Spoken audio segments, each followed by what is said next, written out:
നമസ്കാരം, ഏവർക്കും pre market റിപ്പോർട്ട്സുകളിലേക്ക് സ്വാഗതം. ഇന്ന് ഫെബ്രുവരി 16, 2026 തിങ്കൾ. അങ്ങനെ ഇന്ന് നമ്മൾ ഈ മാസത്തെ മൂന്നാമത്തെ ആഴ്ചയിലേക്ക് പ്രവേശിക്കുകയാണ്. വെള്ളിയാഴ്ച നമ്മുടെ മാർക്കറ്റ് അടച്ചതിന് ശേഷം US നിന്ന് വന്ന പ്രതീക്ഷിച്ചതിനേക്കാളും മികച്ച ഇൻഫ്ലേഷൻ ഡേറ്റയെ തുടർന്ന് നിഫ്റ്റിയും 66 പോയിന്റുകളുടെ നേട്ടത്തോടുകൂടി വ്യാപാരം അവസാനിപ്പിക്കുകയും ചെയ്തു. വെള്ളിയാഴ്ച ഇന്ത്യൻ മാർക്കറ്റിൽ വിശാലമായി എല്ലാ സെക്ടേഴ്സിലും ഉടലെടുത്ത അതിശക്തമായ സെല്ലിങ്ങിനെ തുടർന്ന് അതിശക്തമായ നഷ്ടത്തെയും നേരിടേണ്ടതായിട്ട് വരികയുണ്ടായി. മാത്രമല്ല, വിദേശ ധനകാര്യ സ്ഥാപനങ്ങൾ ഇന്ത്യൻ ക്യാഷ് മാർക്കറ്റിൽ 7395.41 കോടി രൂപയ്ക്ക് ഈ വർഷത്തെ ഏറ്റവും വലിയ സിംഗിൾ ഡേ സെല്ലിംഗും നടത്തുകയുണ്ടായി. എന്നാൽ അതേസമയം ആഭ്യന്തര ധനകാര്യ സ്ഥാപനങ്ങൾ 5553.96 കോടി രൂപയ്ക്ക് ബൈയിങ്ങും തുടരുകയുണ്ടായി. ഇന്നത്തെ നമ്മുടെ മാർക്കറ്റിലേക്ക് സ്പെസിഫിക് ആയിട്ട് വന്നു കഴിയുമ്പോൾ അനലിസ്റ്റുകളുടെയും എക്സ്പേർട്ടുകളുടെയൊക്കെ അഭിപ്രായങ്ങൾ പ്രകാരം 26,000 എന്ന സൈക്കോളജിക്കൽ ലെവൽ അപ്പർ സൈഡിലേക്ക് മറികടക്കാത്തോടത്തോളം നിഫ്റ്റിയിൽ കൺസോൾട്ടേഷനുള്ള സാധ്യതകൾ തള്ളിക്കളയാനാവുകയില്ല. എന്നാൽ അതേസമയം ഇന്ന് നിഫ്റ്റിയിൽ റീബൗണ്ട് സംഭവിക്കുകയാണെങ്കിൽ 25,600, 25,700 എന്നീ ലെവലുകളിൽ ഇമ്മീഡിയറ്റ് ആയിട്ടുള്ള റെസിസ്റ്റൻസും നേരിട്ടേക്കാം. എന്നാൽ നിഫ്റ്റിയെ സംബന്ധിച്ചിടത്തോളം ഇന്ന് സപ്പോർട്ട് ലെവലായിട്ട് 25,468 എന്ന ലെവൽ ക്രൂഷ്യലാണ്. കാരണം ഈ ലെവലിലായിട്ടാണ് നിഫ്റ്റിയുടെ 20 ഡേ മൂവിംഗ് ആവറേജും നിലകൊള്ളുന്നത്. പ്രത്യേകം ശ്രദ്ധിക്കുക, ഇത് ട്രേഡ് റെക്കമെൻഡേഷൻ അല്ല, അനലിസ്റ്റുകളുടെയും എക്സ്പേർട്ടുകളുടെയൊക്കെ അഭിപ്രായങ്ങൾ മാത്രമാണ്. എഡ്യൂക്കേഷൻ പേർപ്പസിന് വേണ്ടിയിട്ടാണ് ഈ ലെവലുകൾ വിശദീകരിക്കുകയും ഉണ്ടായത്. ഇന്ന് ഇന്ത്യയിൽ നിന്നും ഉച്ചയ്ക്ക് 12 മണിയോടുകൂടി ജനുവരി മാസത്തെ WPI ഇൻഫ്ലേഷൻ ഡേറ്റയുടെയും WPI മാനുഫാക്ചറിംഗ് ഡേറ്റയുടെയും റിലീസ് നടക്കാനിരിക്കുന്നു. കൂടാതെ വൈകുന്നേരം നമ്മുടെ മാർക്കറ്റ് അടച്ചതിനു ശേഷം 4 മണിയോടുകൂടി ജനുവരി മാസത്തിൽ തന്നെ അൺഎംപ്ലോയ്മെന്റ് റേറ്റിന്റെയും ബാലൻസ് ഓഫ് ട്രേഡ് ഡേറ്റകളുടെയും റിലീസ് ഉണ്ട്. ഇന്നത്തെ പ്രധാനപ്പെട്ട ഗ്ലോബൽ ഇവന്റിൽ രാവിലെ നമ്മുടെ മാർക്കറ്റ് ഓപ്പൺ ആകുന്നതിന് മുന്നേ വെളുപ്പിന് 5:20 ജപ്പാനിൽ നിന്നും Q4 GDP ഗ്രോത്ത് റേറ്റ് റിലീസും നടക്കാനുണ്ട്. ഇനി നമുക്ക് ഗ്ലോബൽ മാർക്കറ്റുകൾ പരിശോധിക്കാം. വെള്ളിയാഴ്ച നമ്മുടെ മാർക്കറ്റ് അടച്ചതിന് ശേഷം US നിന്നും പ്രതീക്ഷിച്ചതിലും മികച്ച ഇൻഫ്ലേഷൻ ഡേറ്റ വന്നതിനെ തുടർന്ന് S&P 500 നേരിയ നേട്ടത്തോടുകൂടിയും എന്നാൽ അതേസമയം നാസ്ഡാക്കിന് 0.5% നഷ്ടത്തോടുകൂടിയും വ്യാപാരം അവസാനിപ്പിക്കേണ്ടതായിട്ടും വന്നു. എങ്കിലും നിലവിൽ US ഡോ ജോൺസ് ഫ്യൂച്ചർ നേരിയ നേട്ടത്തിലാണ് വ്യാപാരം നടത്തിക്കൊണ്ടിരിക്കുന്നതും. യൂറോപ്യൻ മാർക്കറ്റ്സിൽ UK മാർക്കറ്റ് 0.5%, ജർമ്മൻ മാർക്കറ്റ് 0.5%യും നേട്ടത്തോടുകൂടി തന്നെ വ്യാപാരം അവസാനിപ്പിച്ചപ്പോൾ ഫ്രാൻസ് മാർക്കറ്റിന് 0.5%-ലേറെ നഷ്ടവും നേരിടേണ്ടതായിട്ട് വന്നു. നിലവിലെ ഗിഫ്റ്റ് നിഫ്റ്റിയുടെ ഇൻഡിക്കേഷൻ പ്രകാരം ഫ്ലാറ്റ് ആയിട്ടുള്ള ഒരു ഓപ്പണിംഗ് ആണ് ഇന്ന് നമ്മുടെ മാർക്കറ്റിൽ എക്സ്പെക്ട് ചെയ്യുവാനായിട്ട് സാധിക്കുക.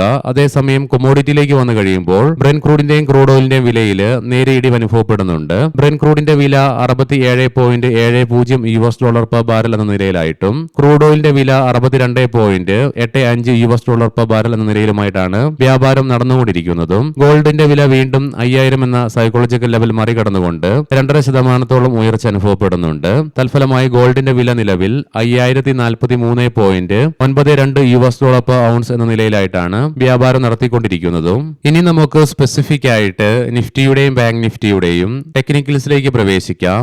നിഫ്റ്റിയുടെ PCR 0.46 എന്ന നിലയിലും മാക്സ് പെയിൻ 25,550 എന്ന ലെവലിലുമായിട്ട് നിലകൊള്ളുന്നു. വെള്ളിയാഴ്ച ഗ്യാപ് ഡൗൺ ഓപ്പണിംഗിനെ തുടർന്ന് നേരിടേണ്ടി വന്ന അതിശക്തമായ സെല്ലിംഗിന്റെ ഫലമായിട്ട് അപ്പ് ഷാഡോയോട് കൂടിയിട്ടുള്ള ബെയറിഷ് ക്യാൻഡിലാണ് നിഫ്റ്റിയുടെ ഡെയിലി ചാർട്ട്സിൽ നിന്നും ദൃശ്യമാകുന്നതും. മാത്രമല്ല 200 ഡേ EMA ഒഴികെ ബാക്കി എല്ലാ കീ മൂവിംഗ് ആവറേജുകളും ബ്രേക്ക് ചെയ്തുകൊണ്ട് അവയുടെ താഴെയായിട്ടും വ്യാപാരം അവസാനിപ്പിക്കേണ്ടതായിട്ടും വന്നു.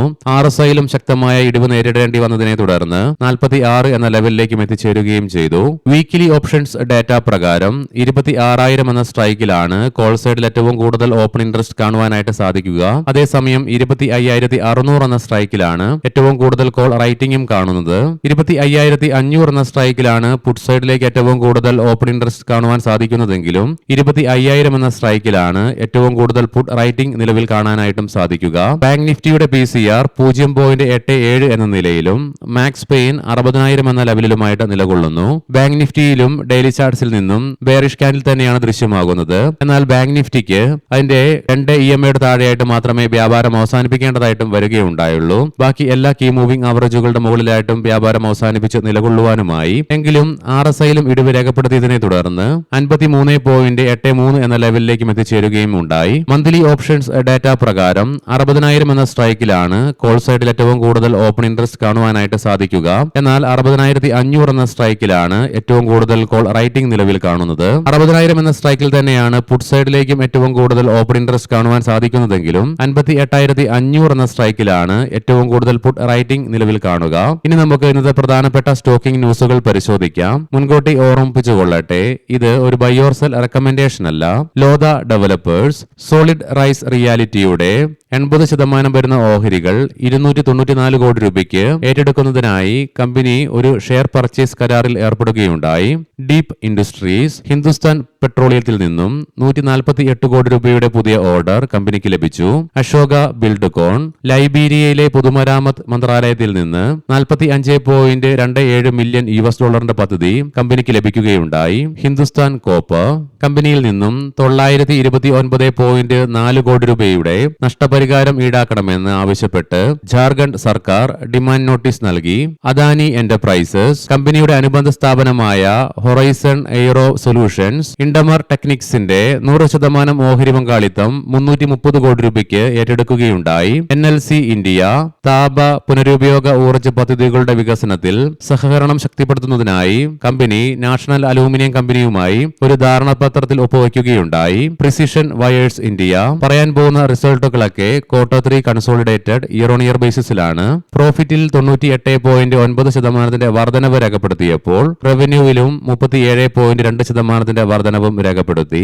ആസാദ് എഞ്ചിനീയറിംഗ് പ്രോഫിറ്റിൽ 44.3% ഉയർച്ച രേഖപ്പെടുത്തിയപ്പോൾ റവന്യൂവിലും 31.7% വളർച്ചയും രേഖപ്പെടുത്തി. ഫോർട്ടീസ് ഹെൽത്ത് കെയർ പ്രോഫിറ്റിൽ 21.9% ഇടിവ് രേഖപ്പെടുത്തിയപ്പോൾ റവന്യൂവില് 17% വർധനവും രേഖപ്പെടുത്തുകയുണ്ടായി.